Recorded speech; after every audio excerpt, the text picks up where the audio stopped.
முடிந்ததுன்னு நினைச்சேன், ஆனா இன்னைக்கு உயிர் வாழ்றேன்.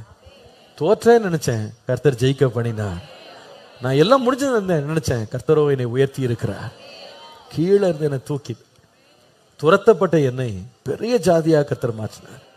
எல்லாமே கர்த்தராலே ஆயிற்று. அவரால் ஆகாத காரியம் ஒன்றுமே.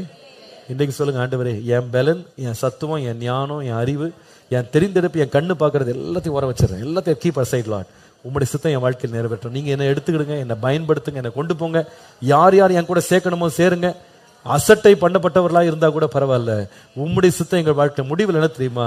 நாங்கள் இதை சாதித்தோம், முடித்தோம், ஜெயித்தோம், நாங்கள் காரியங்களை நடப்பித்தோம் எங்க வாழ்க்கையில சொல்லக்கூடாது. எல்லாவற்றையும் ஒரே ஒரு பேர் எழுதப்படணும், இது கர்த்தராலே ஆயிற்று. இந்த ரட்சிப்பு கர்த்தருடையது, இந்த மேன்மை கர்த்தருடையது, இந்த உயர்வு கர்த்தருடையது, இந்த புகழ் கர்த்தருடையது, இந்த பயன்படுத்தல் கர்த்தருடையது, எல்லாம் கர்த்தருடையது.